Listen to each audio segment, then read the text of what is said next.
Waiting for that record to start. There it goes. Okay, because we've had some people that said that they couldn't join us today, but they sure would like to watch the recording, that they really appreciate all the information that's shared from everybody. All right, so let's get started then. Here's our agenda for today. I'm going to share a few things from KDE and my GT world here at the state. We'll have some timely topics we're going to discuss. I'm going to share some upcoming opportunities, and of course you may have some opportunities that you would like to share. Then we're going to have some breakout sessions. I've asked a couple of people to help me facilitate those today, and Amy Goins has said that she would help, as well as, oh my goodness, I'm having a brain thing. I'll think of it in just a second. But we have two people who are going to help with that. Amy Goins, and I can see your face. She's from Russell County. Hannah England is going to help with that today. And then I'll moderate one as well. So we'll have those breakout sessions today. Then we'll come back and share out all the big rocks that you had, or ahas that you had, things that we need to share out with everybody. We'll talk about some future meeting dates. It's going to get harder and harder, I'm sure, for you guys. Your calendar is getting more and more crammed with things as kids come back to school, as you go to hybrid with all the things. Same thing with me, but we'll talk about that, and we'll talk about our next Cadre meeting and also the GT end of year training. All right, here are some KDE headlines, and all of this will be put up in our Google Share folder, and I'll send out another email to everybody with this slide deck so that you have all this information at your fingertips. Something that you might want to be aware of is that the superintendent webcast on January 12th, there was some information shared about some new funding from the ESSERS funds as well as the GEARS funds. You may have leadership that's reached out to you to ask you, if you have some needs or some wants for the GT program. If you want to watch that webcast, about 30 or 35 minutes into the webcast, it talks a little bit more about the funding. But it addresses, the new funding can address learning loss due to COVID-19, including payments for methods of assessment and tracking, and also repairs and improvements to school buildings related to health needs and cutting disease transmission. So check that out when you get a chance. Also, KDE is seeking feedback on the science standards. So I've given you a survey for that. I thought about putting that in the chat. I see somebody's got a question there. All right. What happened to, I can't see the conversation for some reason. It's like, okay. She says, I'm not seeing anything but your initials on the screen. So Leslie, you may need to go up to the three dots there and see if you can change your view.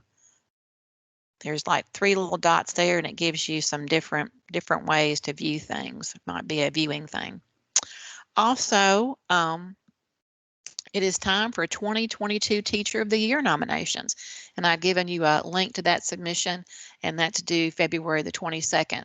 So please reach out, fill out those. I'm sure you've got teachers who are doing a great job in your building that you might want to recognize. So that's the KDE news. All right, the GT update. So we have begun state consolidated monitoring. If you've never heard of that before, in our state, we decided back when Dr. Holliday was the commissioner that we would go as all programs together rather than spacing out the times that we would go and monitor the different districts. And it's got some pros and probably some challenges to it. If you're a small district and you wear lots of hats, it's a lot of preparation sometimes for that person. But on the other hand, we only come for those 3 days, and then we go, and so that's a good thing. So we've got 10 districts that we're monitoring this year. It's going really well. I'm enjoying so much meeting all the people virtually. from the different districts that we visited, getting some really good ideas so I can share those with you guys, getting some ideas about things I need to cover in trainings, either end of the year trainings or beginning of the year trainings to help you guys. So it's going really well, and people are working really hard during COVID to serve students and to collaborate with teachers and staff and to communicate with parents. I've heard several people say they're probably communicating with parents more than they ever have before, and they kind of hope that that continues on after we get back to a new normal. I've had some questions about gifted student service plans and progress reports at Infinite Campus. There is a data standard on that shows you how to complete that. Those can be viewed in the portal, and there's directions about how you can view those in the portal. If you have any questions about progress reports or gifted student service plans, feel free to contact me. I'd be glad to try to answer those questions for you. We have a new resource for you to look at. This will be going out also in my email on the 4th Tuesday of the month, but wanted to give you a heads up about it. We have a new leadership video that gives best practices about identification and services. There is a video and a slide deck, so be sure and check that out. I collaborated with 2 colleagues, Toddy Adams, who is the Gifted Services Director at Marshall County, and also with Kathy Carver, who is the GT teacher for middle school and for high school in Hopkins County. And they were so gracious to collaborate with me on this project, and I think that you will find it's really helpful. They give some good ideas about how to identify students for leadership and also how to serve students in leadership. So be sure and check that out. It goes for about 45 minutes, but it's recorded so you can stop it whenever you need to and then come back, which is a really nice thing about technology. We've really learned a lot about videos and things like that during COVID.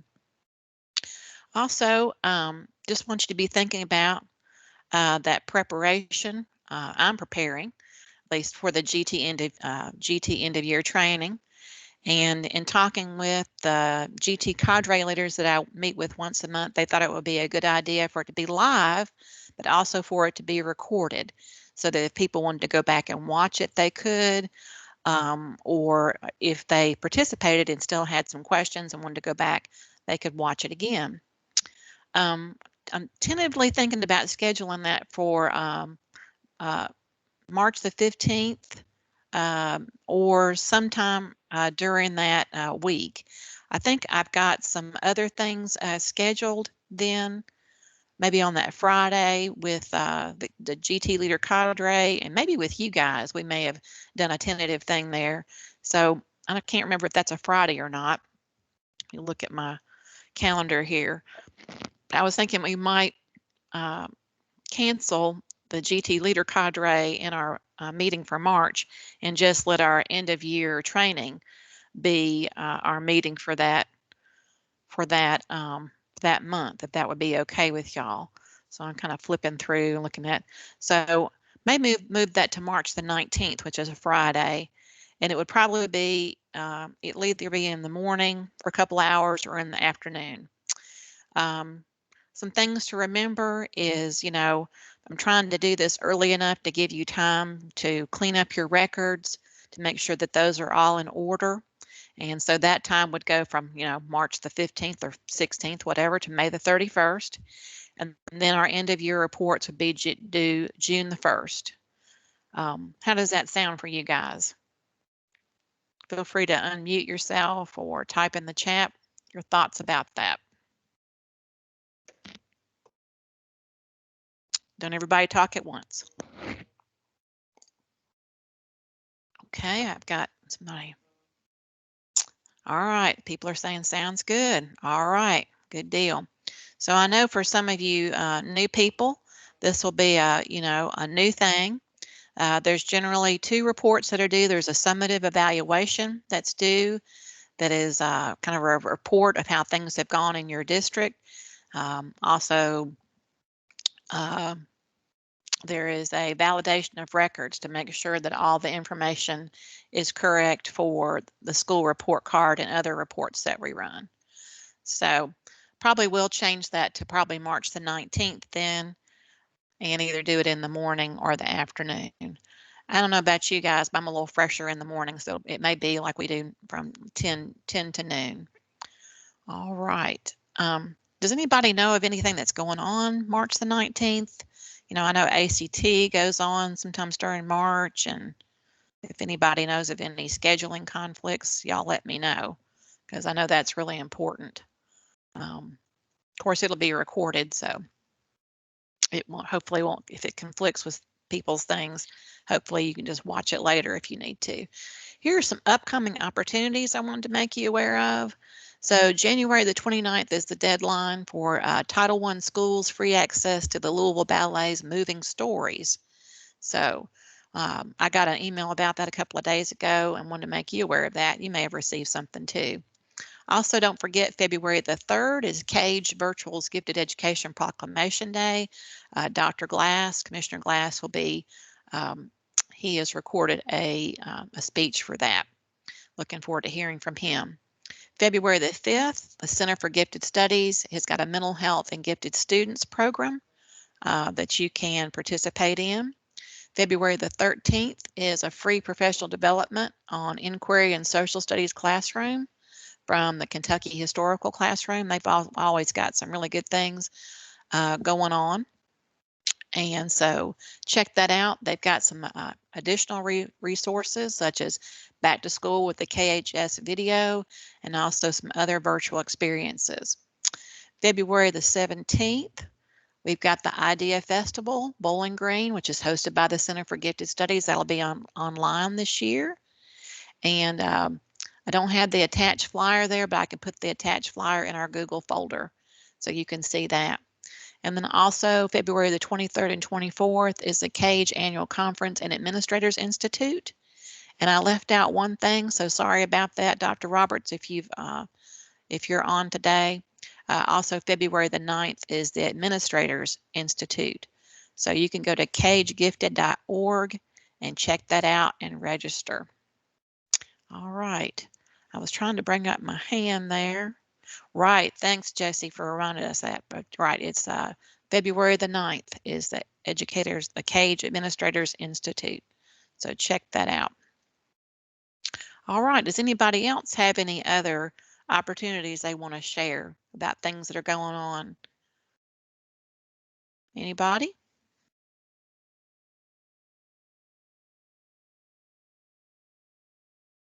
Okay. Well, if you think of something, put it in the chat. The chat will also be recorded, and you can go back and see the chat later on after we get off today. If there's something in the chat that you want to look at, you know, a web address or something that will be recorded here. Okay, let's talk about just a couple of timely topics. So something I kind of want to talk about with you guys that I'll probably talk about in future trainings is about policies and procedures. So one of the reasons I bring this up is because as I'm doing monitoring, one of the things I see is that there seems to be maybe just some more information that needs to be out there about policies and procedures, the difference about them, that type of thing. So in the gifted regulation, it states that a local school district shall have an operation and available for public inspection, local board approved policies and procedures which address each requirement in this administrative regulation. So in our regulation, we've got about 10 sections. The first section deals with definitions. The second section states what you see there. And then the third section starts with identification and diagnosis of gifted characteristics. So especially in the third section, there are a lot of subsections that talk about you need a procedure for this, you need a procedure for that. So it's good to have policies, but don't forget you need to also have procedures. Also, you need to remember that it says that these need to be locally board approved. So once these are written and drafted, these need to come before your board for approval. Then the final thing I want to draw your attention to is they have to be available for public inspection. So many people put their procedures in a handbook along with their policies, right? That's great. Sometimes they have those at the board. You might want to, scan those and also put those onto your district website. That's a good place to put these for public inspection. And that way you're being transparent about the processes for students to be identified. It's also a good place to put your forms to help people know where to get those if they want to refer someone. Just a suggestion there. But just wanted to draw your attention to those items there about Section 2. Let's talk a little bit about policies. What is the difference between a policy and a procedure? And I have a feeling you probably know what they are, and I want to give you some examples too. So a policy, at the core, policies communicate an organization's values, their philosophy, and their culture. And they include, but aren't limited to, what employees can expect from the organization, right, or your district, what the district expects from the employees, your code of conduct, you've probably seen these, right? Your confidentiality agreements, those types of things. You may have signed one for technology, right? We sign for those every year. What customers in the community can expect from the organization. So those would be our parents and students and staff, what they can expect from the gifted program, right? So here's an example, vacation time, for example. So the vacation policy determines how much, vacation time an employee is eligible to take, but the procedure lists the steps, right, involved to get that time off, and what factors determine who gets those days off. So that's kind of an example, but I'm going to give you one that's also for GT as well. So what makes a good policy? Something that's clear, concise, simple language, right? Many of us districts belong to the Kentucky School Board Association. We get those policies from the School Board Association. I see those oftentimes when I monitor. People will upload those. During consolidated monitoring, there's a checklist of things that people upload for me to look at into a SharePoint site. And so many times they upload their policies from the Kentucky School Board Association, and then their procedures are usually placed in a handbook. Sometimes the two are together, and that is fine. But it's clear and concise, and it's simple language. It explains the rule, and our rule, of course, is going to be the regulation. It explains the regulation, and it doesn't explain necessarily how to implement the rule. It's just the policy, the vision, right? It's easily accessible, and it represents a consistent, logical framework. Okay, so that's a policy, kind of an overview of, what it is that you want to happen. Procedures, though, on the other hand, okay, they explain the how. They provide usually step-by-step instructions on how to go about implementing the policy. And sometimes you'll see bullets, sometimes you'll see numbers, sometimes in the handbook it'll say step 1, step 2, right? So what makes a good procedure? Okay, clear, concise language. It addresses, how to implement the policies. Like I said before, first you do this, next you do that. It takes into account the user, who is going to implement the policy, who does the procedures address, who's going to follow up on things. And it also provides options, if something happens, if this is not in place, then you do this, right? All right. So here's some good rules to follow. I found this on this Mind Tools website. I'm sure you could find other ones as you maybe tweak your handbook or your procedures. But you want to write out the actions in which they occur, right? So the first thing you do is this. Like, for example, if you were going to do screening, right, and you're going to write a procedure for screening. Well, the first thing you might want to say is, the GT coordinator will contact all the schools in the district to set up a schedule. That might be the first thing, but you want to think to yourself, what is the first thing that I do? Because what I have found is that people know what the procedures are, but they haven't written them down. They don't have them in some sort of logical order so that people can refer back to those. Because another thing to think about is, heaven forbid, something were to happen to you, or you go somewhere else, somebody needs to pick up where you've left off. And too many times I've heard of people, the GT coordinator will retire, or they'll move to another district, or another, they'll be assigned to a different programmer than GT, and the person that follows them, they have no idea what's supposed to go on. So you want for people to be able to take up wherever you left off.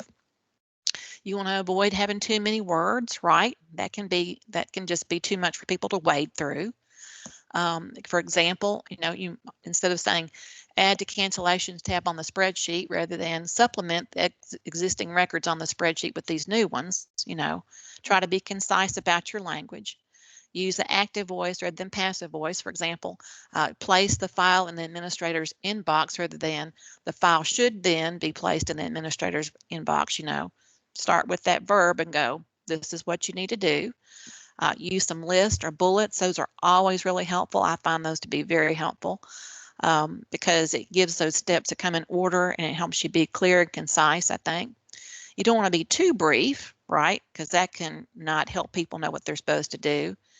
Don't use jargon and, when you use jargon and slang, try to be very careful about that. Try to be just professional in your terminology, especially since these are going to go before your local Board of Education. And I'm sure all of you will write an appropriate reading level.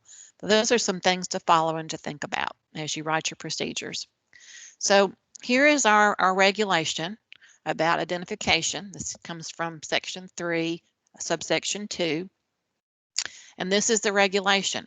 So people take the regulation and then they write their policy, or maybe they get a policy from the KSBA. So this policy talks about that the district shall establish a procedure that identifies students displaying gifted and talented behaviors and characteristics as defined in KRS 157.200 and Section 1. Now, KRS 157.200, and I should have given a link to that, I believe is the regulation that talks about that gifted children are a category of exceptional children, right? And Section 1 of the regulation talks about that we need to be identifying for the 5 areas. And those 5 areas that are listed are general intellectual ability, specific academic aptitude, creativity, leadership, and the visual and performing arts. So we need to have procedures that we have outlined for all of those things, right? And it says the procedure shall include a combination of informal measures, formal measures, and an objective-based eligibility criteria, right? And determinations of appropriate level and types of services provided to a student shall be subject to continuous assessment. So that's just one, subsection of the regulation. And that's one of the subsections that has that word procedure in it. All right. Somebody asked, can you share exactly what districts are asked for when they are monitored? I'll do that at another time, Amanda. That's for another training that I'll go over either at the end of year training or maybe at the beginning of the year training so that everybody is aware of that. All right, here's an identification policy that I borrowed, from one that I've seen oftentimes, and this is usually, this is a KSBA policy. So that goes with identification, and it says in compliance with 704 KAR 3:285, the superintendent or designee shall develop strategies to address identification and diagnosis of the strengths, behaviors, and talents of these students. Determination of eligibility for gifted and talented services shall be based on the student's individual needs, interests, and abilities, and shall be designed to address environmental and cultural factors that may contribute to the student being overlooked, such as whether the student is economically disadvantaged or underachieving, is a member of a racial or ethnic minority, or has a disability. So that's the policy. And there's more paragraphs that go with this certain policy. That's the kind of the overall first paragraph. That's the vision of their identification plan, their vision for identification. So then I've borrowed, this comes from Boone County. I hope Heather doesn't mind me sharing this. So they have a handbook, and they've really done a good job about explaining this part about the initial evaluation. And hope that you can see what's there. And this is it's a pretty long step by step what they're going to do. And they explain right off the bat that this procedure is only for first-time students in the 4th grade who've never gone through any kind of identification process or have not been formally identified in Kentucky, right? And so it says, first of all exiting students entering 4th grade will be universally screened using a nonverbal ability test. That's the first thing that they let everybody know. And I'm not going to go through all the steps, but this particular procedure, it addresses who's going to be involved, who's responsible for different parts, what's supposed to happen. It goes on and talks about even down to, once you receive all the referral information, that the chairperson of the Gifted and Talented Selection and Placement Committee is going to schedule a committee meeting. And then it goes on and talks about if those students are selected, then those records will be entered into Infinite Campus. So it's very clear. It goes through all the different steps. It looks very different from a policy, as you can see. And they also have their policies in their handbook. But I just wanted to kind of share with you a little bit about a difference between what a policy is and then what a procedure is. And that in monitoring, I have to look for both of those because that's what's in the regulation. Does that make sense? Yes, no. Questions about that? Follow up? I know that's kind of a lot to take in all at one time, so let's just simmer on that for a second. All right. So let's talk about screening, because I know that even though y'all are in the midst of COVID, students are starting to come back. I've still getting questions about what do I do about screening or assessment during COVID. And so let's talk a little bit about screening. What is screening? How is that different from assessment? So our regulation talks about we have to have a system for screening students that provides, equity, and it lists several different underserved populations. And so when we're screening, here's some screening practices to think about, all right, and for us to be planning for as best we can during these difficult times. So one screening practice is to make sure that you screen everyone. Now, does that mean everyone from K to 12? Not necessarily, but most people do take a grade level, either the end of 3rd grade or the beginning of 4th grade, and they screen everyone with some sort of a tool, or they may have a practice where they send out information to all the parents, to let them know that it's going to be time to refer students. They may do both. They may say to their faculty and staff and their parents, we're going to begin screening students for the coming school year for our gift program. Please let us know if you would like for us to evaluate your student in the following areas. And they may also use some sort of a screening tool like the Naglieri or what's called the NNAT. I think they're on their 3rd version now, the NNAT 3. Some people use the cognitive assessment test, which is the COGAT. Some people use the OLSAT. There's many different screeners. They're listed in the last chapters of the GT Coordinator Sample Handbook, which I'm really hoping that we're in the last phases of review, so I can put that back on our webpage. I think I put a copy of that in our Google share drive, though, or a share folder. But most people will screen everyone at a grade level. Some people do it as they enter, a different level. Like some people will do it again when they're entering 6th grade for middle school, and then maybe again before they enter high school. Most people are always continuously looking for children, right? But I will say this, as I talk to staff, most staff think it only happens back in 3rd and 4th grade, that it's kind of a one and done thing. And so I think it's up to us in the gifted program to just reiterate, especially during our professional development opportunities or our professional learning community times, that we reiterate that we're always looking for students, that we don't want to leave anyone out. And the thing about screening is that it allows for that whole equity piece. We're not missing any children.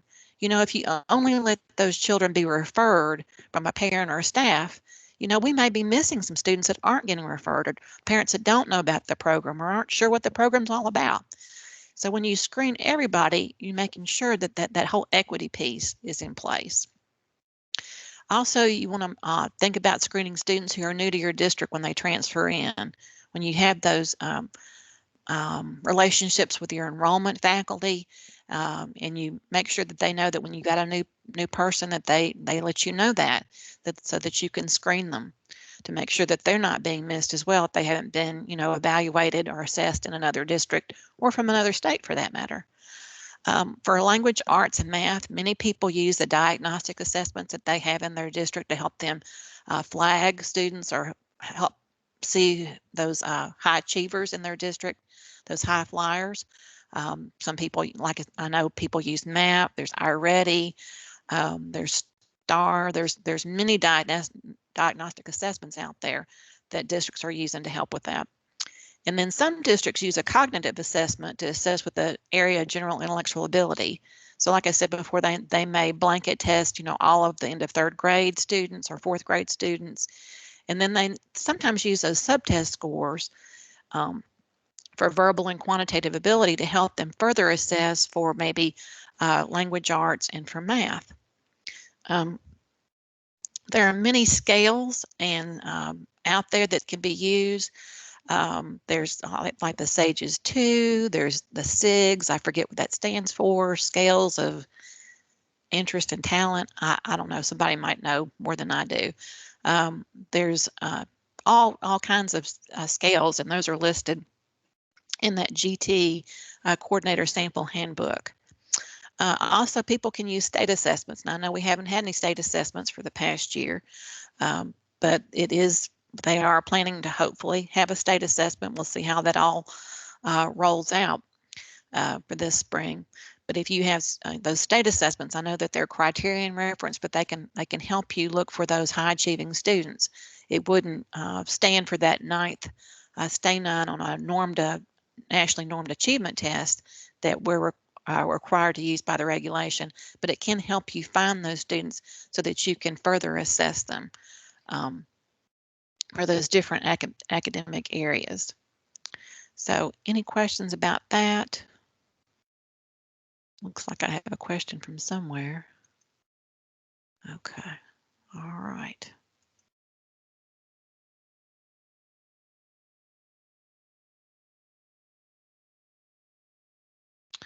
So let's see. I think I was going to do this later, but I think I'll just open it up now. So let's just stop for a second and I'd like for some of you, either, if you're new to this or if you're a veteran person, and can you just share maybe just briefly some of your screening procedures that you use? Can I just have one or two people maybe just share?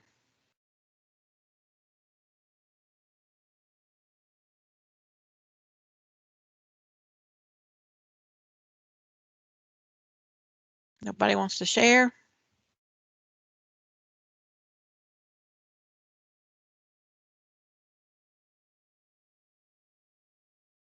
Julie, are you there? Julie Gann, would you mind to share? No, I was going to, yeah. So we do our screening for GI and academic in grade 3 due to a gifted program we have district-wide beginning in grade 4. So we use the COGAT for all of our students. We give the full battery COGAT online as well as the Iowa, and we do the reading, math, science, and social studies for the specific academic aptitude for those. In grade 4 and 5, for creativity, we begin a screening. We always do sociograms in our students with elementary, so that starts the screening process. And then we also do a peer survey for leadership. That starts the process when the portfolio begins from that. And then for creativity, we do a creativity screener that I know you shared on the website, and we're in the midst of actually tweaking that again as well. So I'll share that one once that's done. And again, just a screener, just to give opportunity and access to all students across the grade levels. We're very fortunate to have gifted resource teachers in all of our 39 schools, so we're able to get to, we have about 3,500 students per level, grade level, so we use our teachers to utilize that. For the VPA areas, I know that you work with Lauren Case on this as well. We were really fortunate in working virtually and holding auditions through that process and doing everything virtual that way, and scoring those and working. Really, the collaboration is so huge, working collaboratively with the fine arts teams at the schools for that as well. So that's, in a nutshell, like a quick overview of what we do in Fayette. Thank you for sharing. Yes, and so Julie is from Fayette. That's a really big district, and I'm so glad that you brought up the other areas about leadership and the visual and performing arts. So Julie, how do y'all screen for the visual and performing arts? Do y'all have like short little auditions that you give everybody, or is that mainly you let the students or parents or faculty, staff refer students for further assessment? Well, on that sociogram, it's on there as well. So that does help. It's not, that's not the part, also, that's not everything we do, but we offer auditions to all students, and that's where we found working really closely with. I have a partial music resource teacher as well. So we just get out the information for the auditions, and we did our drama, dance, and art the first semester. We're doing music now the second semester. So at this point, it was just getting information out. We had they had a lot of virtual classes for our students to participate in as well, just to help guide them, because we know many of our students have never had audition experiences, and now we're looking at almost a year of not having a fine arts teacher or not having those elective classes like they would normally have. So I know our teachers really offered a lot of opportunities for practice. And when we were doing the audition process, it was noted that they would talk about how many of these students came to these sessions for that. But at this point, that's, it's basically offering auditions at the elementary, middle, and high. This year we were able to open that up as well, and we saw great success with that. We were very pleased with our outcome, and again, and I'm sure we'll tweak it again. We are known for doing that. We always reflect back at the end of everything and what worked, what didn't work, and just keep on moving along. Well, I appreciate you sharing that. Can everybody see this is the GT Coordinator Sample Handbook that we've been revising for several months now. Whenever we revise something at the department, it has to go through several layers of approval. And so I was hoping that I could bring up a sociogram here that you were talking about. I thought I had seen that the other day. I might look through here just really quickly. But this is a really, don't look, I'm going to kind of scroll for a second. I don't want to make anybody ill. But just look at the different sample forms we've got on here. There's a sample time frame there. I'm looking for the sociogram that you mentioned. And those sociograms talk about if you were to nominate somebody for a particular area, who would you nominate for if you needed some help with your homework? Who do you like to work with in a group? I'm trying to think of the different things, but I don't see it right off the bat here. So these are different jot downs that teachers can use that are really helpful in finding students for the different areas here. But I thought I had a sociogram, but I don't see that right off the bat. But there are lots of different types of forms here. There's a form here for a sample parent interest, needs, and abilities survey. So another procedure that has to be created is a procedure to collect, to obtain information from parents about their students' interest, needs, and abilities in order to provide appropriate services. So these are some good questions here, or a good form for that, to find out, a student's strengths, what might frustrate or challenge a child, those types of things for that interest survey. Here's a student interest survey. Those are good to give. I really thought there was a sociogram in here. Maybe I am just totally not seeing that, and I apologize for that off the bat. But here is that section I mentioned earlier about samples of assessments that are given. Some best practices are listed here at the beginning. Here are some commonly used assessments for general intelligence. The one that Julie mentioned earlier, the cognitive abilities test, sometimes known more familiarly in more familiar as the COGAT by Riverside Publishing. One that we used in my district was the InView. That's a Terra Nova product. The Kaufman Assessment Battery for Children. There's the Kaufman Brief. The Naglieri that we talk about oftentimes, it's called the Naglieri Nonverbal Ability Test, or the NNAT. That's a nonverbal group measure. That's a good one to give to the students that may have a second language and English is not their first language, because it is mostly pictures and puzzles, those types of things, so that it's not biased towards children who maybe aren't speaking that language or don't read or write that language really well yet. The Otis Lennon School of Abilities Test, you'll hear that one mentioned also. That's the OLSAT. The Stanford Binet scales, the Weschler Intelligence Test, the Woodcock-Johnson. These two are individual tests. Those are not usually given in a group, I don't believe. The other ones. Here's some commonly used assessments for specific academic aptitude. And so there's the ACT, the GRADE, which is the group reading assessment. There's also the GMADE, which is the math equivalent of that. Many people give the Iowa test of basic skills, or the more recently updated one that goes more with the standards is the Iowa, and it's like capital IOWA. Need to add that one here. So Melissa Mead is asking about what is the criteria used for auditions. That's a good question. So the regulation states that a student has to be identified using some sort of measure of performance, and it lists that those can either be auditions, letters of recommendation, or portfolios that are reviewed by a specialist or someone in that field. So when you're talking about auditions, it could be different types of things. For example, you might want to have a rubric. I always found that to be helpful, that when you were looking for things. And the auditions, of course, would be based on the different content areas, right? For drama, for dance, for visual arts, and then for music. So you'd have different criteria for those.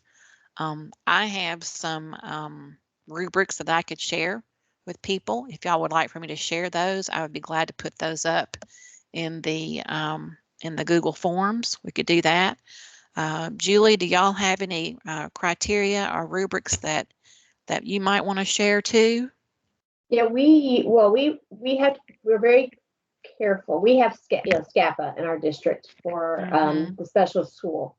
So we have really worked closely with SCAPA because if you're identified for SCAPA, we have to make sure that the service option, it's a service option at that special school. So, and we're actually doing some revamping of that as well. We've worked with SCAPA on using their specialists and then our specialists within our schools to create new revamped, or I should say tweaked our audition process with our audition requirements so that it's mirroring.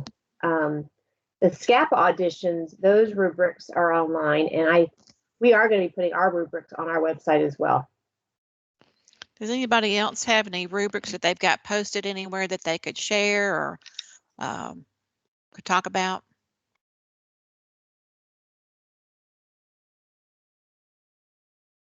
Y'all are really quiet today.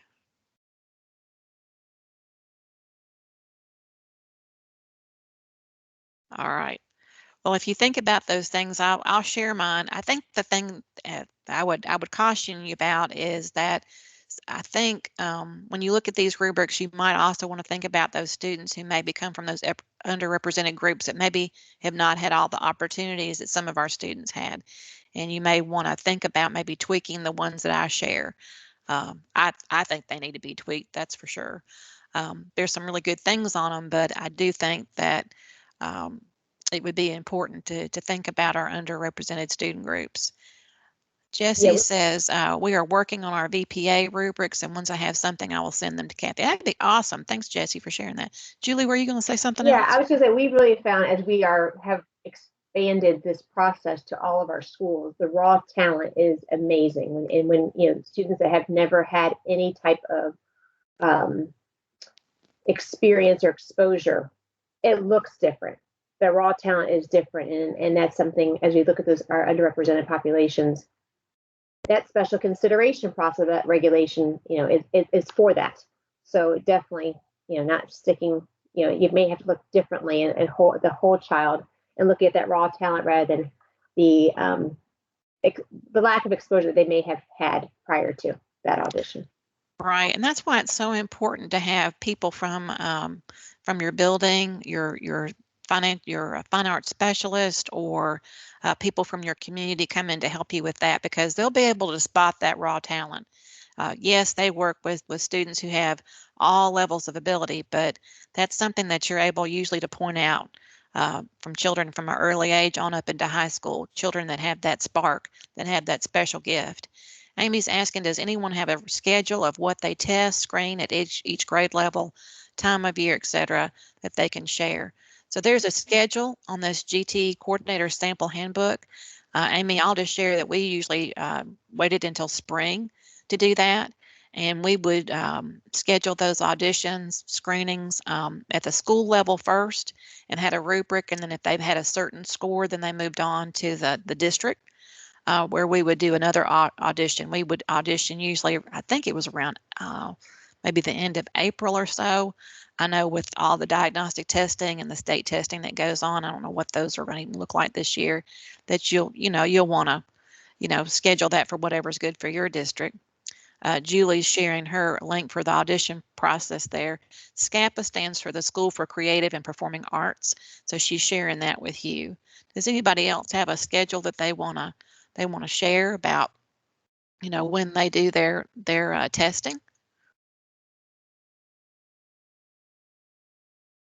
or their screening for the visual and performing arts? Anybody? Beth, Patrick, could you maybe share a little bit about y'all's screening process for the VPAs? What we went to this year, in the past, what we had done was we did auditions. And so those had always been in person. And we had a rubric that we went through. It was, they had to have all their credentials, like any kind of awards, and like kind of like a resume.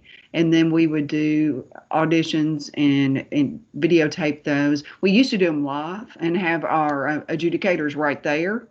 And then what we did is we moved to online assessment. And so that way we could videotape them and then screen them at a later date. This year we did everything digitally so that we were able to share that via a Zoom call. And that way we had all of their credentials. So we went all digital is what we did. They uploaded all of their videos, all of their credentials, and therefore all of the adjudicators were able to look at that, and we could spread that out and look at it, and then identify those students at that time. That's a really good idea. And Jill Alexander from Henderson isn't on the call today. She had something else she needed to do, but she mentioned to me at one point that they had done the same, had moved to digital. So did y'all do those as recorded? The kids recorded their audition, or did you actually watch them audition over Zoom or Google Meets? We actually had them this year. We actually, let me flip back. Pre-COVID, we watched them and videotaped those and uploaded. And we had started this the year before COVID started. Okay. And so that's how we did it. And then we were able to upload. This past year, we actually allowed the students to upload those. And then, there's that learning curve where you're behind learning all of the different, things that they use. YouTube was the easiest way to do it. That's what we found, because we were able to share those. And that way it was in a private account, because all of our people in our district have a private YouTube account. So that was probably the most secure way to do it. And they ended up, like I said, it was a hodgepodge of how they uploaded. But as time went on, we didn't perfect it, but we got a little better, I'll say. And then we were able to share those. It was just really cool to actually see this unfold in the last few years, because we've made a lot of mistakes, but we've learned. And the ones that, like art, obviously you can't, videotape them doing the art. But what we had done many years ago, we had been taking pictures of those to just document that we had those. So this year, the ones that actually physically delivered those, which ended up only being 3, the rest of the students uploaded those. So Well, that's thanks how we for did. sharing. Yeah, thanks for sharing that. We used to have an on-demand for our visual art where we would ask students, we'd set up a still life, and we'd ask the students to, to draw a picture there, kind of like you do on-demand writing. We had on-demand art. And so you could videotape, I guess, that, if you had something that you wanted kids to set up in front of themselves and draw, I guess you could. But we had different components for that. But that's just something to think about. And that's something maybe we could talk about some more in the future. Go ahead, Beth. What? I said, I do like that we would have them do those live time, because the students that, you don't have many students that submit for art anyways. And the 2 students that we put in a hold for next year, I don't think they had the guidance. So therefore, we put them on a watch list to be continued. And that would be a really good way of doing it if they were able to, because what they submitted just weren't, they weren't sufficient. What they submitted, they had 3 good pieces or 2 good pieces, and then, a couple of things, and you're like, that's not showing what you can actually do. That'd be nice to try that. Yeah. Another thing we added too was we added an on-demand piece. So nice. the on-demand was live. So like our GT resource teacher would bring them into a Zoom and and share with them a picture that they had to recreate, and that was the on-demand. So that helped us. So if you got 5 pieces of art, 2 were and or 3, you're like, well, I'm not sure, and 3 are great, and then you have this one on-demand that could skew you one way or the other too. So that helped us in a lot of the decisions, the on-demand.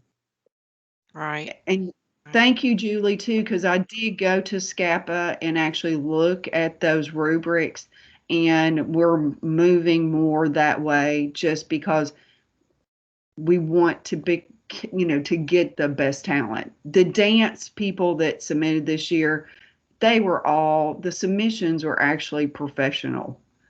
Mm-hmm. It was their live performance from an actual, showcase or whatever. That was not, that was no problem.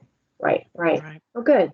Yeah, we used to do that for dance too. We'd have like a piece, and we'd ask for students to just express themselves through music. It was kind of an on-demand thing.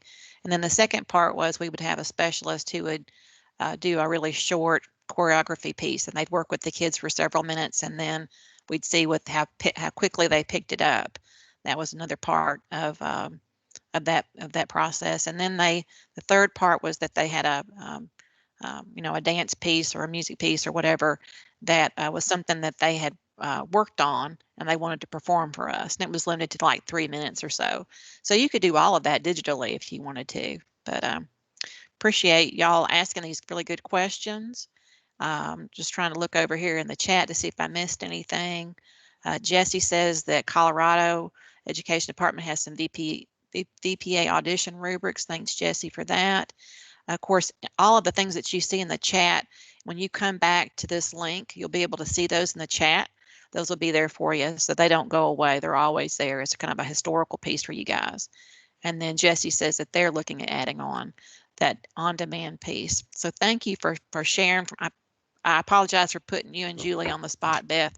Appreciate y'all speaking up, though. All right. Well, I want to get to our time where we share, because I know y'all really enjoy that. I'm just going to quickly talk about local norms, and then we'll do our breakout sessions. We're at 11 o'clock though, and I feel like after an hour people are starting to get tired. But I'll just try to quickly go through this, and then we'll take a 5-minute break and come back and do our breakout sessions. So local norms, our regulation says that you can either use national or local norms. There are several gifted educators, well-known educators that talk about local norms are some of the best, one of the best ways to have equity in your district.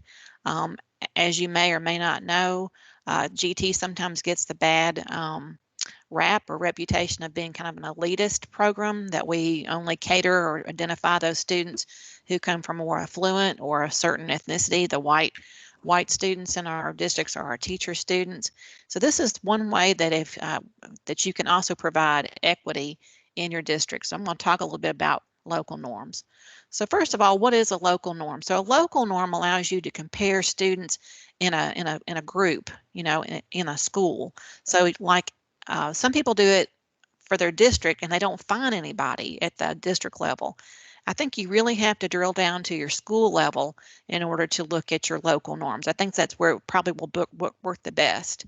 And so you may want to look at maybe all of your students who are free and reduced lunch, that underrepresented population, or any other type of population that you have a pretty good group of. Dr. Gentry from the University of Purdue said you should have around 100 or so, give or take, but you need to have a large group for comparison. Why would you want to use local norms? Like again, I said, to ensure that you've got equity, that you're looking at all the students in your districts, especially if you're looking at your data. There's a really good report in Infinite Campus called the Q&A Gifted and Talented Report, and you're looking at, your data there, especially maybe at the school level. And let's say that you don't have very many private, maybe primary talent pool students. Not that we use assessment always for that, but you might think about local norms in that particular, those grade levels. Or like I said, you may have a lot of free and reduced lunch students at your school. You might have 50% free and reduced lunchers at a particular school, but say that you only have maybe two students from your free and reduced lunch population. That might be a flag to you that there's some disparity going on. And not that it's all about numbers. I was having a conversation about this with someone else yesterday. It's not that we're looking at numbers. What we're trying to ensure is that we're not missing students, and that our process, our policies and procedures, our assessments, the way that we're screening students, that we're not leaving out kids. And I think that when you've got a disparity like that, from like 2% to 50% free and reduced lunch, that should be a conversation that you're starting to have with yourself and others about, are we really following our policies and procedures? Do we need to tweak our policies and procedures? But local norms are a really great way for us to look at our high flyers in our schools who maybe come from a certain underrepresented population. So how do you calculate local norms? Well, your district can request local norms of a grade level or subgroup from the scoring company. You can do that. Like I said before, your norm group should be as large as possible, at least around 100, around there. For a large number of subjects, a random sample can be used. Like if you got 1,000 students, like JCPS maybe has 1,000 students or something in a grade level or whatever. I don't know if they do that at a school, but you could do like every 10th student and look at it that way. There's different ways of looking at local norms. We also have a local norms guidance document that we collaborated with the State Advisory Council for Gifted Students. And there's a calculation tool that's posted there on our GT resources page. So check that out.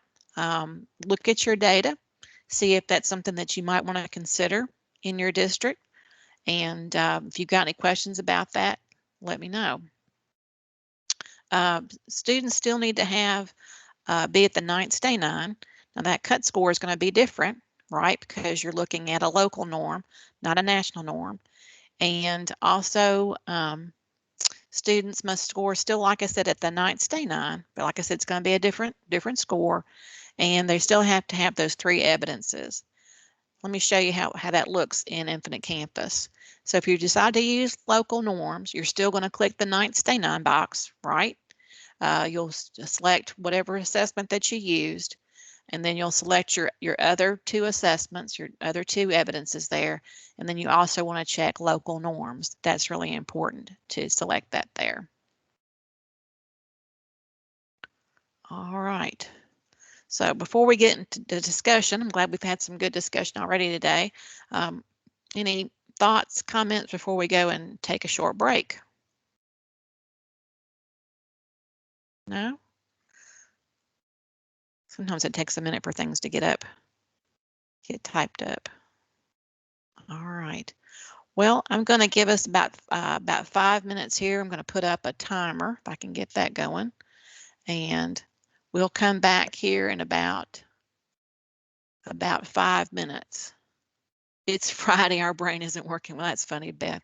All right, so let's come back in about 5 minutes, and hopefully that'll give me a chance to put us into our groups. Our groups will be GT teachers.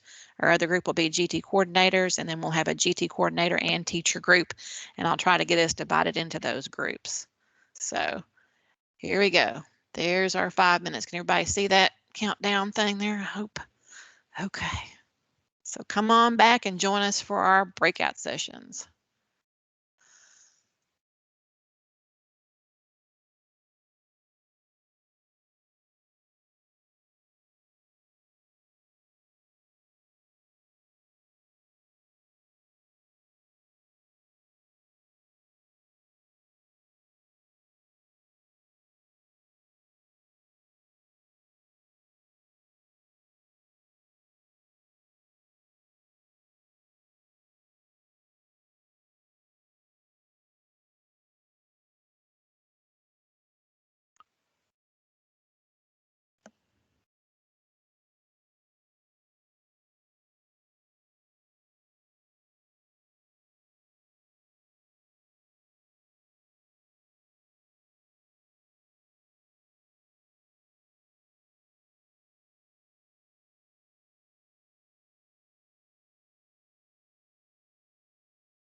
Okay.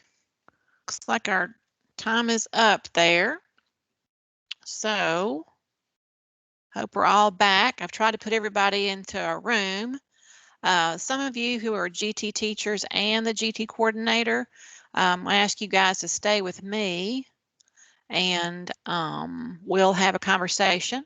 So be thinking about these things in your discussion here. So what is going well? You know, what do you need help with? What assessments and screeners are you using? You might want to share that. And what are your identification procedures? Now, these aren't things that you have to talk about, but that you might want to talk about. Hannah England is going to facilitate the GT coordinator breakout room, and Amy Goins is going to facilitate the GT teachers breakout room, and I'm going to work with those people who were both GT teachers and coordinators, so y'all will just stay here in the main room with me. So I've got about 11:13 here on the clock, so we'll meet till about, let's say, 11:40, 11:45. I'll try to remember to send out like a little message or something to let you know that we're coming back. Try to remember to do that, but we'll come back at about either like probably about 11:40 or so. And somebody from each group needs to kind of take some notes so that we can do a share out when we come back from both groups. Okay? All right, so let me see if I can get these groups going here. Remember how to do that. Oh, geez, let's see, how do you do that? Start rooms, here we go.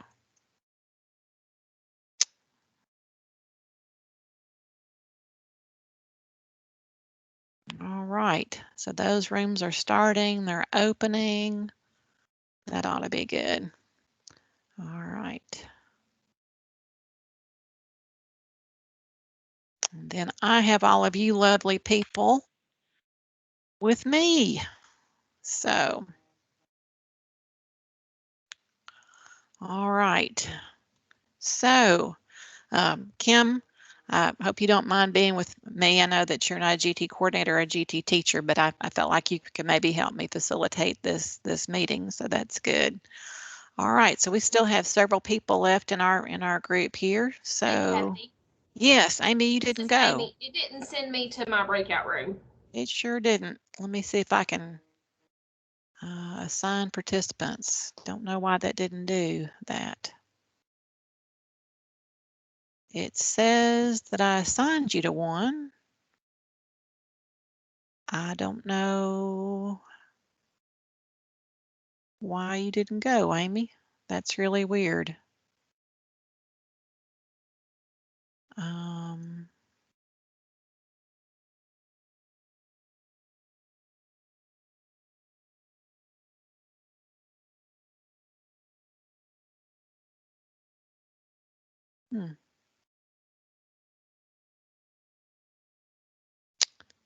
Amy, are you still there? Yeah, you're still there. I don't know how to get you to that room.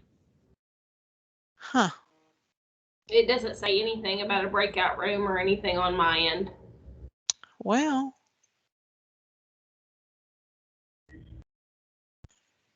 maybe it's because you're a guest, and guests don't seem to go to rooms. Although I see you in that room.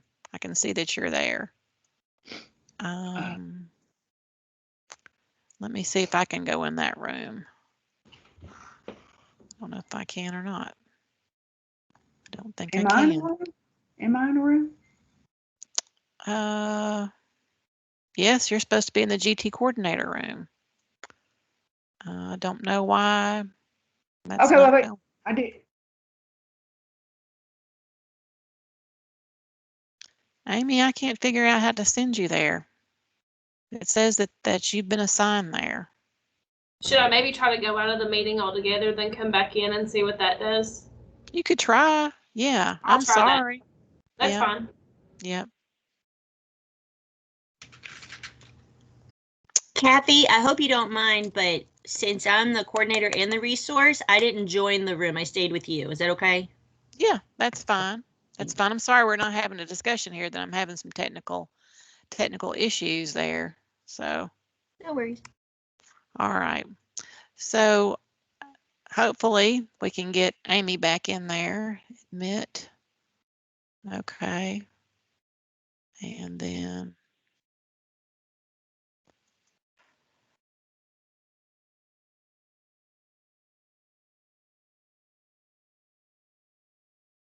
assign participants. Amy, I'm going to try to assign you again. I'm assigning you to the GT teachers.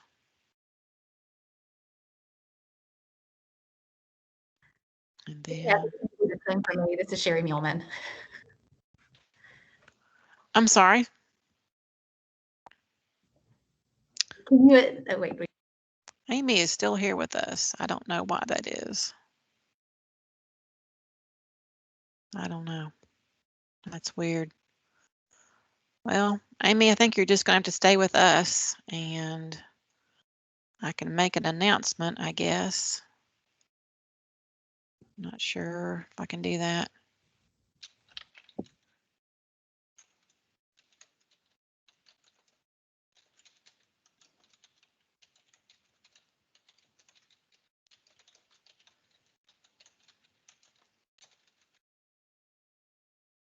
So I sent that out. Hopefully they'll see that.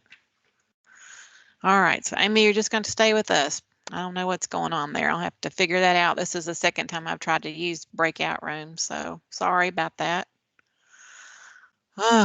Anywho, all right, so let's talk. So what's going well in your districts? What are some things that are going well?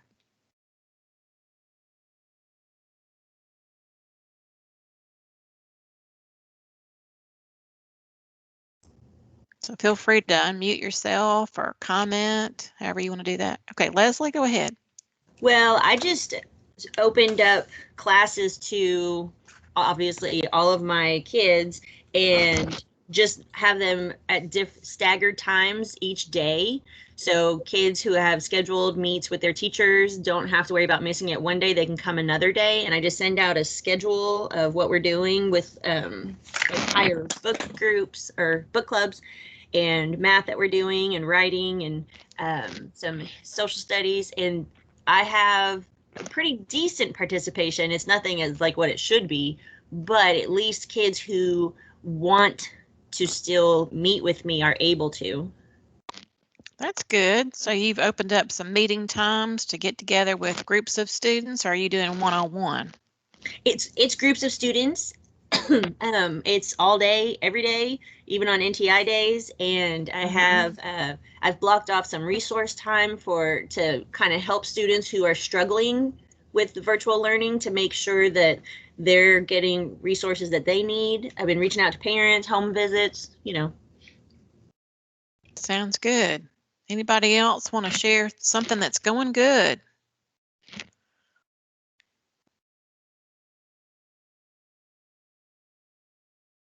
Feel free to raise your hand or unmute yourself.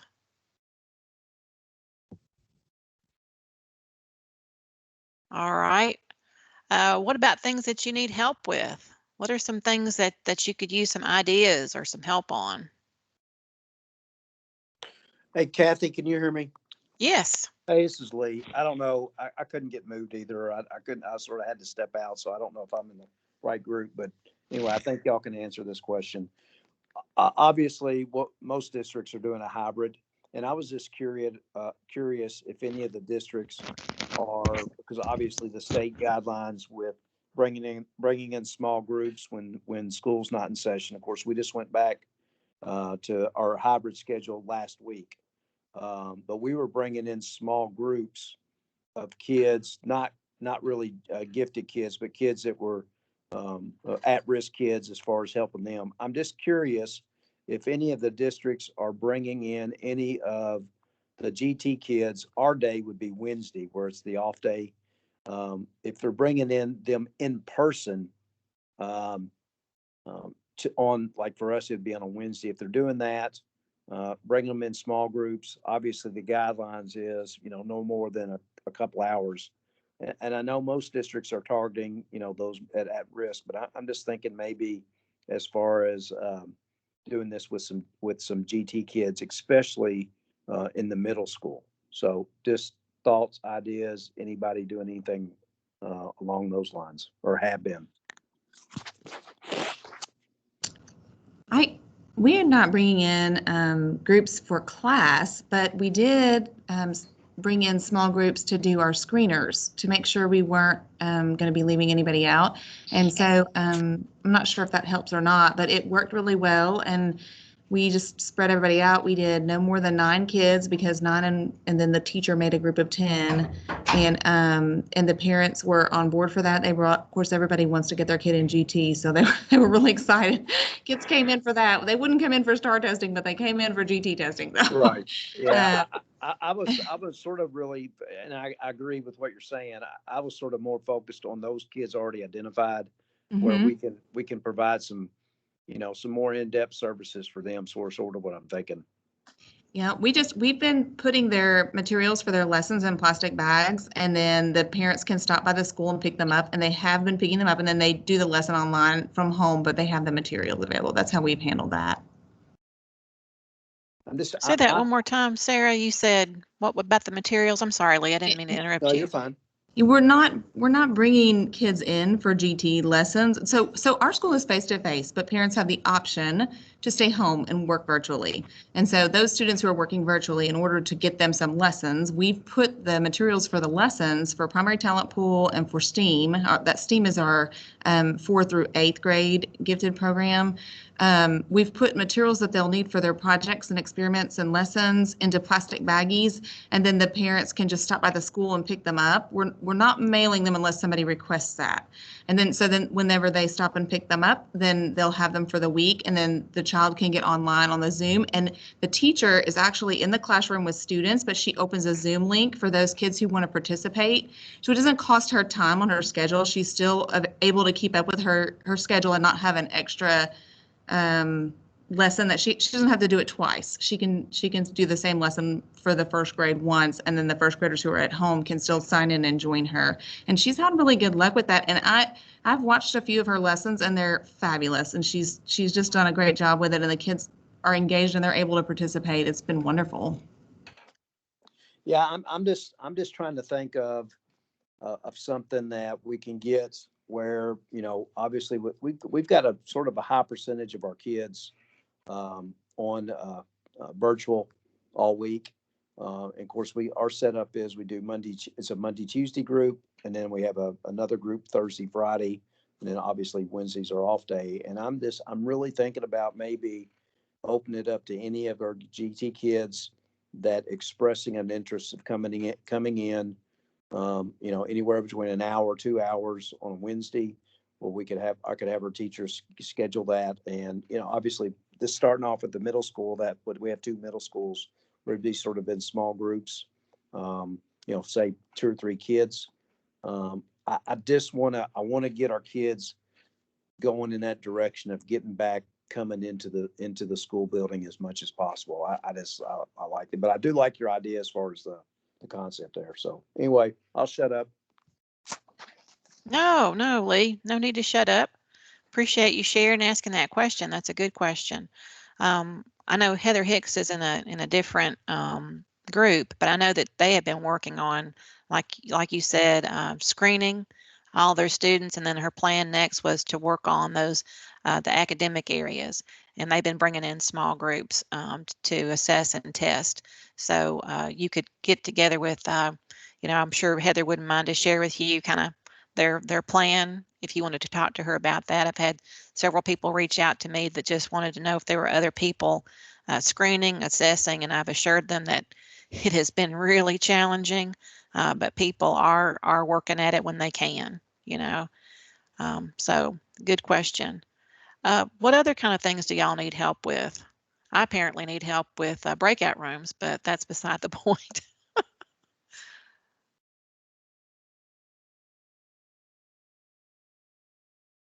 Anybody else doing any assessment or screening that's going okay that you want to share that with us?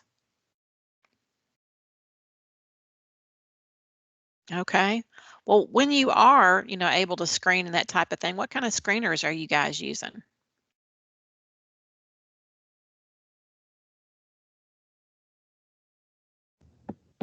We use the Iowa and the COGAT. And what we started doing, knowing that this year was going to be a little different, I went ahead, we made Google Forms for each of the tests.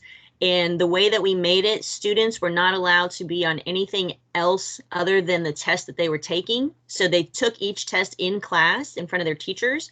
And we had, there were a couple of instances where students were able to take it from home, but I mean, I've only just 2 kids, but that really helped us get through most of the testing. However, it's been on pause, and we have not pulled students back in because we've had a lot of trouble with attendance.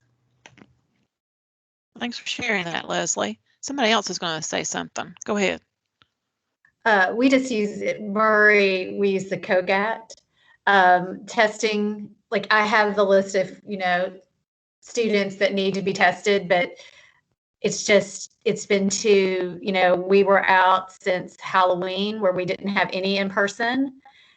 So we're back and, we need to make sure that we are stable, that we're there so that I can ask teachers who, are only getting the students, Monday, Tuesday, Thursday, Friday, the in-school students to get that block of time to test. Because it is really hard. And I know that, our screener that we use at the elementary, I don't really need it until later. Because I know that I'm pretty sure my guidance counselor down there would just lose her mind. Like, I've got to wait till it's a better time to ask to get, to get in there. But we'll get it. We're here till May, as we know.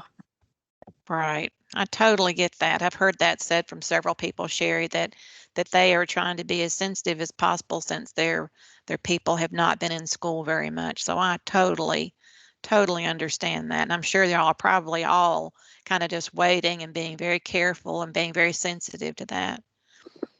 Anybody else? Go ahead, Lee. I'm just going to be upfront. We've sort of, with our identification, obviously with everybody this year, right now with the elementary and more of the middle school, MAP sort of the main thing. We use the COGAT, but I'll be honest with you, we usually do the elementary in the fall, spring for middle. I didn't even purchase it this time. I mean, that thing is expensive, very, very expensive. And with the uncertainty of getting our kids in, I didn't do it. So I'm just going to be upfront. Our identification as far as the numbers this year are going to be extremely low, if even existent. And I'm just upfront. It was so bad with our COGAT last year that actually it was, middle school in the fall, elementary in the spring. Is we when we started the COGAT last year with elementary, we had kids that didn't even finish it. I just feel like that, we just do the best we can. I think parents understand that if they're not identified right now, I think there's a little understanding there. I'm sort of just more focusing on the kids that are in and what we can do to help them more so than with, getting the new ones in. I'm not saying we're ignoring it, but, it's just, you can, when you have so many kids coming in and not a large percentage, it sort of make things difficult. So anyway, just being honest, may get slapped on the wrist, but no, there's no slapping. I'm retiring May 31st. No, so there's no slapping here. There's no slapping here. There's no slapping. And I think that if people were to give a whatever, some sort of thumb or whatever hand, that most people are doing the same thing. They're doing the best that they can, trying to have, students come in if they can, but just trying to be gracious and kind. And, it's going to be a hard year. It's been a hard year. And like you said, everybody's just doing the best that they can. So, all right. Anybody else want to talk any more about screening or assessments or procedures?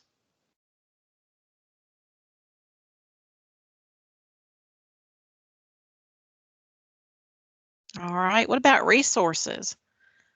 How are y'all doing on resources? Anybody got any good resources they want to share that they have found that they're really good? I've been trying to collect those resources and put them on a spreadsheet to share with anybody. Anybody had some new ones? This is the first year we've done the National Science Bowl. So I've got my 7th graders, and oh my gosh, the science content on it is amazing. This is a grade level that always thought that they were the smartest thing and that nothing could challenge them. And like, it is a great tool to kind of help them, and like, it's amazing. Like, it has been such a wonderful resource, and it goes so well with the content that they're doing in their class, but really then pushing them far and above. So that has been a really nice resource, and we can do that virtually on our virtual days. What is that called again, Sherry? National Science Bowl. But Last there's word? Bowl, BOWL. Okay. Can you And put it the is- link to that maybe in the chat? Oh, I'll try to do that. That would be good. But I mean, like, I did not realize how high stakes it was, and how, like, I hope we do well when we compete, the 19th. Oh, dang it. That's the day of our meeting. Ugh. But That's all right. yeah, that's okay because you're recording it. But it's just amazing to see, to see kids that sometimes school has not been that difficult for them, to all of a sudden to come against that wall and to really have to, dig down and do well. And I've been very impressed with them. So Very I cool. think Thanks it's for sharing that. I'll put it in the chat box. Okay, good. Anybody else got some resources they want to share? Well, I have a question about our resources. So Sure. for our primary talent pool, we're using a program called Artful Reading, which was it was part of the Striving Readers Grant, and so we were going to use it in our classroom to beef up our core instruction, but we decided not to. The teachers didn't feel like they had enough time to implement it. What it does is it takes reading, it takes a story, and then you use art projects to build the context and around the story, and then there's several problem solving activities that go with it, and it's pretty good, but I'm not sure that it would really count as a GT curriculum, but we're using it because we have it, and because we feel like it's an experience the kids are not going to be able to get, and these kids like art. They need that. They need some art, and they need some problem solving and strategy type lessons. So we went a grade level above. So if you're a first grader, you're going to get a second grade level artful reading lesson. What does that, will that work for our curriculum, or should we be using something from a prescribed list, or have we made a good decision? So I'll just say from the regulation standpoint that those are all district decisions. I know that that's a pat answer, that you probably hear that a lot, but it's true. Those are district decisions. I don't know if anybody else has worked with that and has any comments about that. Anybody else used Artful Reading, which is part of the Striving Readers Grant? Sarah, we got some quiet people today. But, if you see that it's working well and you feel like it's meeting those students' interests, needs, and abilities, that's really where the rubber meets the road, so to speak. And so, sometimes we try things, kind of like Lee was saying, they've tried things, they haven't worked. And so what we do is we go back and we tweak. We don't throw the baby out with the bathwater. We say, well, maybe that didn't work as well as it could have, or whatever. So if you feel like it's working well, then I think that, that's a district decision. So I don't know if that makes you feel any better or not, but it does. It makes me feel much better. Thank you. You're welcome. You're welcome. Anybody else got some resources to share?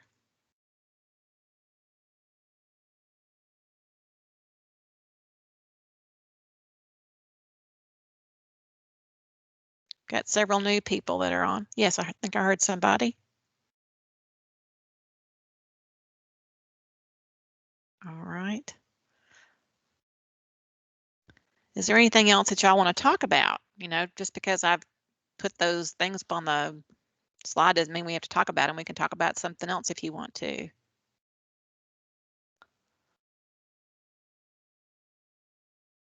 I think most people are here. They're glad to be here, but just kind of, all right. Well, let me make an announcement because we're going to go back here in just a second. Let me just see if I can do that. Make an announcement to let people know we're going to be going back in a few minutes. Give me just a second. If y'all want to talk about something while I'm doing that, you can.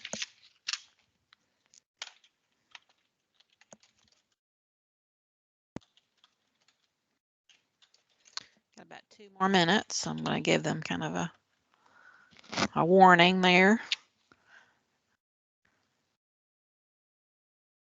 Well, something I've seen in monitoring, and I know that y'all would like to know more about that, and I promise I'm going to share more about that either in the end of year or beginning of the year training. It might be more appropriate for the beginning of the year training, I'm thinking, to focus on that. Is that, parents, like Lee was saying, have been so gracious. They recognize that you guys are at least the districts I've visited so far, are working under challenging constraints and have just been very appreciative of the services that gifted people are offering. Like Leslie said, there are different, most gifted teachers are, offering some time to meet with the students, and parents find that to be socially and emotionally helpful for their kids besides just the academic content. They've shared, like someone else was saying, that there have been book times where they've collaborated with the community to pass out books, and then they followed up with book groups and book discussions. And so even though we have to stay 6 feet apart, people have been coming in their cars to get the books that they need. And then like Leslie was saying, or someone was saying, they've been passing out, packets of work. I think that was Sarah that was talking about that. But parents are really being gracious, is what I have noticed during monitoring. Do y'all feel like, your parents are pretty understanding of what's going on with you guys? What has the feedback been from your parents about services this year?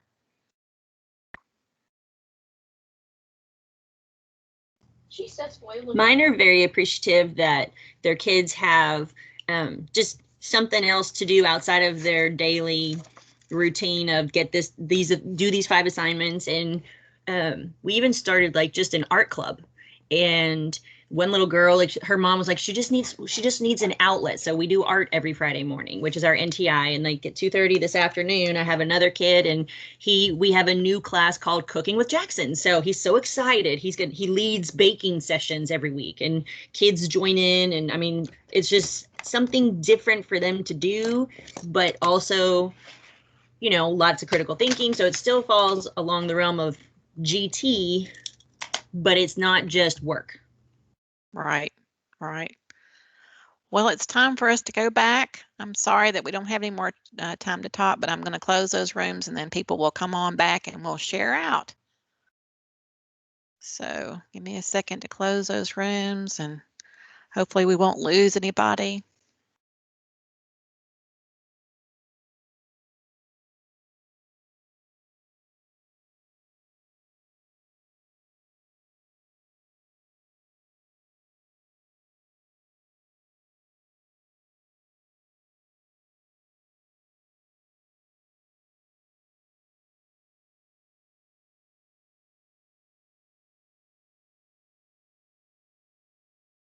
All right, we got people coming back. Everybody, a second for people to come back here. All right.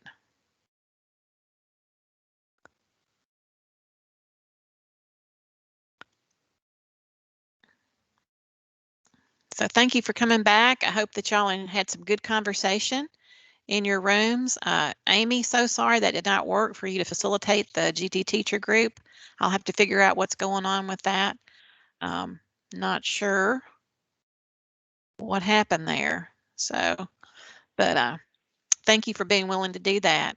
So let's do a little sharing out here. I know y'all probably had some really good discussions. I know my group, we had some discussion about resources and about assessment during COVID. Very, very difficult. So Hannah, How did your group go? Whoever took some notes for Hannah's group, could y'all maybe share out the GT coordinator group? Yes. Yes, thank you, Miss Kathy. Hopefully you can hear me. I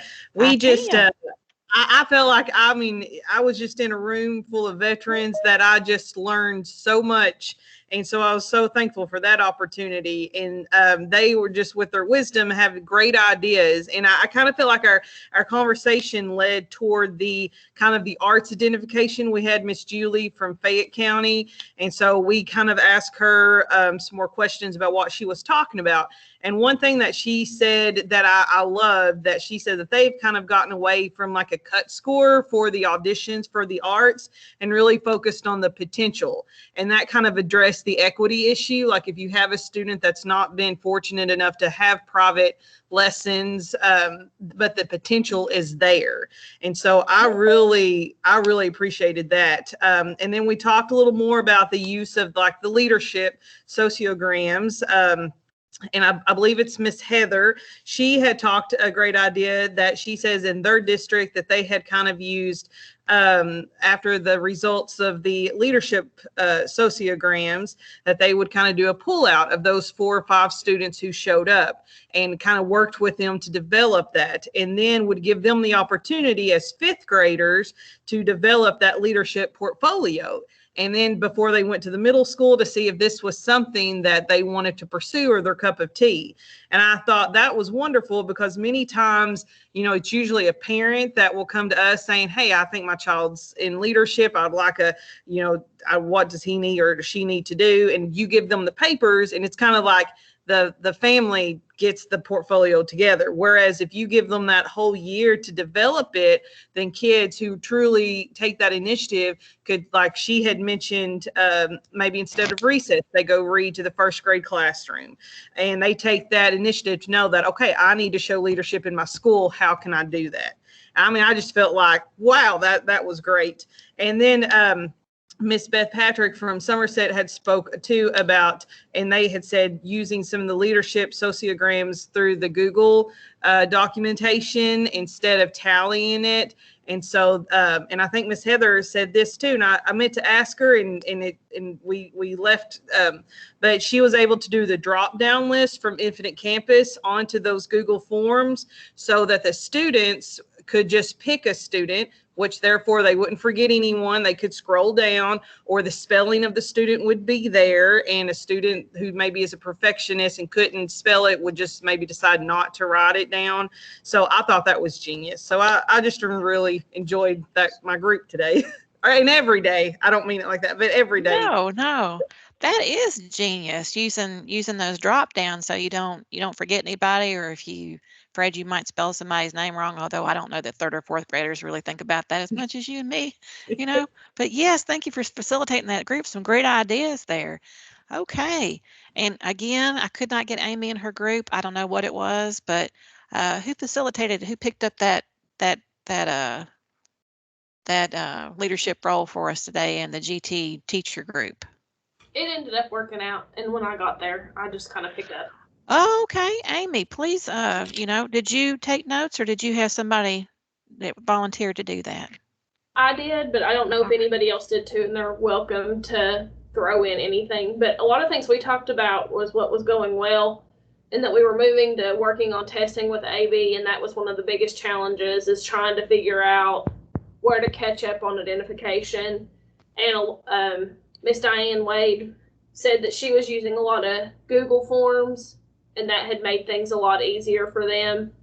And they were using Google folders and even letting parents drop things in those folders. So I thought that was really interesting. And then somebody else, I'm sorry, I didn't write down names for everybody. They said they were bringing in students on Friday on virtual days and doing kind of like an academy with them with activities on those Fridays. So I thought that was a great idea too, especially with pullouts. If you're on a hybrid schedule, like most of us are with AB schedules, that you can't pull out when they're only here 2 days a week.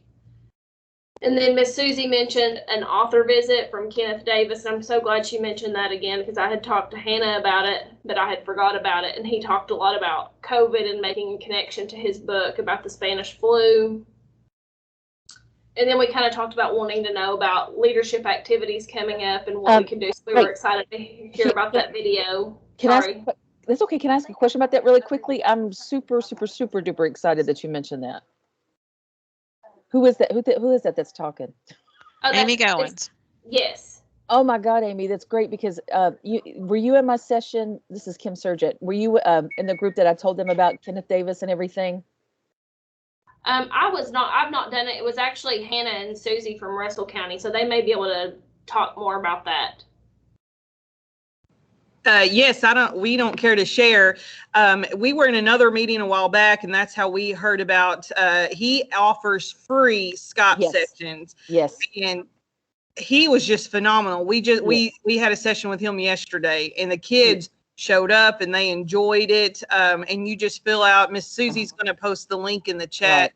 And it was wonderful. Yeah, I was the one that was telling you guys about it, and everybody. Oh, that was you. Thank you so much. Okay, you talk more about then.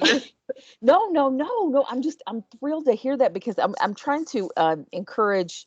I was going to mention that at the last. I'm so glad to hear that you guys have done it because I'm going to share that out with the. I wanted to do it possibly regionally for us so that our teachers can kind of see how it's done and everything. And then once they do that, then maybe they can see that it can be done in other places. Yeah, he's phenomenal. He also has another book, In the Shadow of Liberty, and that's really good for your social studies kids because that looks at the issue of enslaved persons. I mean, might as well just say slavery, and how it's complicated relationship with us, on a national level. Because it looks at presidents, and that kind of thing. It's a phenomenal book as well. But I am so glad. So how many books did you guys buy? Well, we actually we met like our students still are virtual on Wednesdays, and so we asked them. We said, do they need any books? And so we've not bought any books yet, but he spoke about those books. So kids, we also had our local librarian, the public librarian, with us yesterday. So we were excited to think that she would maybe make sure the public library would have access to those. But some of the books were the one about the Spanish flu is an AR book, so we had encouraged kids to do that. Awesome. So it was just, thank you so much for mentioning that because he was just incredible. The kids were like, where can I find this book? I'm excited to read this book. It was a great experience. Oh, that's great. Yeah, because I had connected with him on Twitter, and he and I had shared some a few messages and things like that. And he is just, I went to one of his sessions at NCSS, and yeah, he's just incredible. But oh my gosh, that just thrills me that you guys do that. But like I said, I want to do it on a regional level. So I'm going to hush now. So I really am listening, Kathy. I mean, I'm sitting here in another meeting, but when I heard that, I was like, yes. So anyway, I'll leave you guys alone. No, you're fine. So they're asking what age did you work with? We offered, I don't know, we offered hours to 5th grade through 12th grade. And so we had a few high schoolers, we had a few 5th graders, mostly middle school showed. And one thing that my colleague, Miss Susie, had brought out, which I thought was a great idea, when we were publicizing and advertising for it, we did kind of make a disclaimer just about, because he was going to use COVID as a platform. And so we thought, some students that maybe have been affected by that or have lost a loved one from COVID, that maybe they wouldn't want to come by or to listen because maybe it would trigger something. So we did put a little disclaimer just to say that he was going to be talking about the COVID. Of course, at that time, we didn't know the direction of what his talk would be, but I don't think it was he didn't talk much about the death toll of COVID versus the Spanish flu. So you might not even need a disclaimer, but we did put that out there just so parents would know that, he would be talking about the possibility. We did have a student to ask maybe like what a funeral would look like in the Spanish flu. And so he did kind of talk about the mass grave sites there as well as in New York with COVID. So he did mention that. But I definitely think middle school, high school would be great. Yeah, he tends to write for that age group too, but especially middle school. That's his focus. But you get those high school kids, especially because the content is in his books is just so rich, so robust, that high school kids can really get into, especially those that really love history. But yeah, and here's the sad thing, I taught AP US history. And I'm going to tell you guys right now, speaking of the Spanish flu, in this one book I used, there was one sentence. And, and I talked to one of my former AP kids the other day, and I told him, I said, I'd like to apologize to you. I said that, here you're living in a pandemic, and God knows we spent maybe 5 minutes talking about it. So, yeah, and that's a shame because now they are experiencing it. And I think that textbooks really have not done that moment in history justice. So I think that this is a chance, I think, really for us not necessarily to rewrite history, but to correct it, that kind of thing. So, but that's awesome. I'm so glad you guys did it. It's wonderful, wonderful, wonderful. Yeah, that's a really good resource to share. So Hannah, go on and talk some more about your other notes that you took. Or is it Amy? Can't remember where it was. I think it was Amy. Yeah, sorry. And then the last thing I had wrote down that we talked about was potentially doing book studies for leadership in the spring, because it is so hard right now trying to come up with leadership opportunities for students that don't feel very just generic. So other than that, that's all that I had wrote down. If anybody else has any ideas from our group that I may have missed, but I think that's the general idea of it. Right. Well, thanks for sharing that. I'm so sorry we had technical difficulties getting you into your room and stuff. You know how that goes. I'm sure y'all are living it every day. Anybody want to add anything to Amy's, what she had to say? Okay. Well, just really quickly, my group were some of both, some GT teachers, some GT coordinators, some of both, just depending on the technology things and whatnot. Sometimes it lets you in and sometimes it doesn't let you into a breakout room. I think sometimes if you're on a Mac device, it won't let you switch over to a room. Not sure why that is, but I need to find out more about that and we'll do so. So we talked quite a bit, and so Leslie talked about that she Leslie Van Wy is meeting with groups of students, and that has really been advantageous for them. At the very end, she talked about this one little guy who is doing a cooking, sound like they're having a cooking show, Leslie, and kids are joining in with him to see about his cooking and what all he is doing there. What was it you called that? You had a name for it. It's called Cooking with Jackson. So the recipe goes out in our Google Classroom so kids can get all of the ingredients, and then they all join in and everybody cooks together. That is awesome. I saw somebody do that on the national news as a little blurb one time, but that sounds really cool. I may have to join Jackson and do some cooking. My husband would like it if I cooked some more, that's for sure. And then Lee also talked about if there were any people bringing small groups in to screen, and we talked about that a little bit. And Leslie said that they had been bringing students in for the Iowa and COGAT, that they had been using Google Forms. Leslie, you might want to talk a little bit more about how y'all are using the Google Forms. So the Google form, I know Amanda Farmer, she was bringing in groups of students, but we have not during this session brought in students. What we did before we left, we chose to, even though we have a booklet for every student, we chose to put each single assessment on a separate Google form, and then teachers were given a strict schedule and they were given the link that day to share with their students in class. And the students would show them their computer screens, and then the teacher would press the button, and then they could turn and they could take their test. It's immediately scored, so we didn't have to worry about the turnaround. And then I did say, though, that we did have a couple of students who, like, one was out of state, so that student was monitored. We have a program where we can monitor their computer screens, so we know exactly what devices or what other websites they might be trying to get on, even though we locked it. So they were not able to get on anything else. And then, so testing has just been seamless that way. Now we were interrupted. So we don't have everybody tested. And I sent another survey link out to teachers just this morning to see, because we start our hybrid on Monday, to see how they would like to continue with the testing. And we're just trying to be as flexible as possible. Right. Well, that sounds very interesting. And Leslie, what district are you from? We are Marion County. Marion County. So if y'all have some questions, and I don't want you to be bombarded, Leslie, but y'all might reach out to Leslie Van Wy there in Marion County. She's on the global if you wanted to contact her more about those Google Forms, because that sounds like a very creative way to go about getting to assessment there. Very creative. Let's see. Sherry talked about that they use the COGAT to screen. It's really been hard, she said, not being in school. We talked about some resources at the end. So Sherry shared that they had been doing the National Science Bowl, and her kids that maybe had not been as, what's the word I want to use there, Sherry? Maybe not as, I'm just pushed or whatever.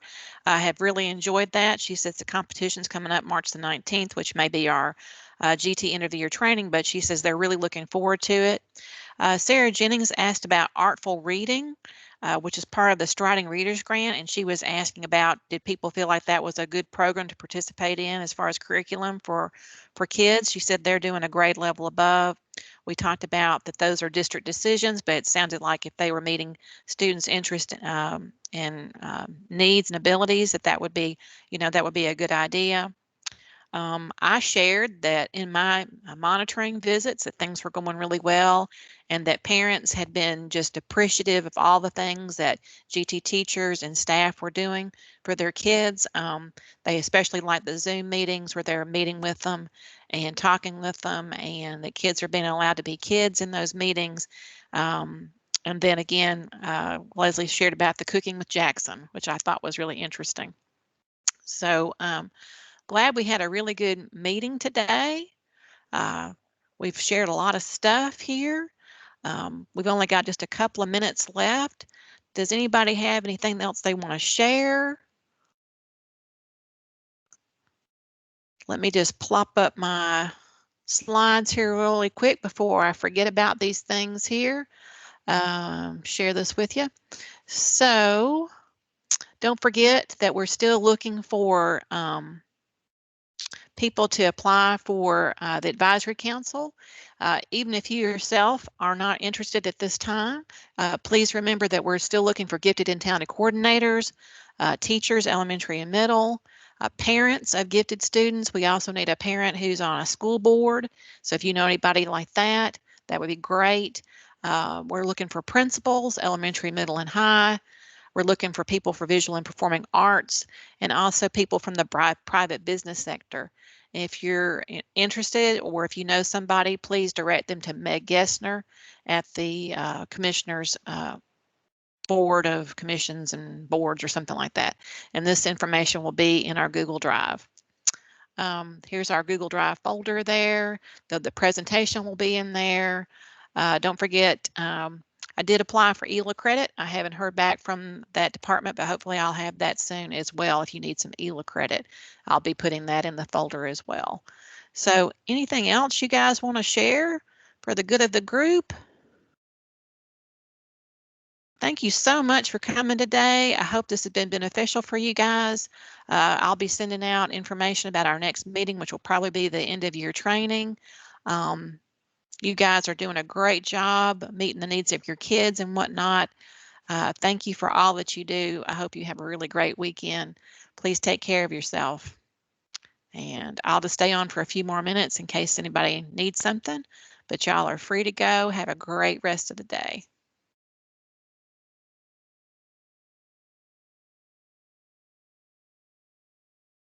You're so welcome. Thank you for joining. Thanks again to our facilitators, to Amy and to Hannah. Thank you again so much.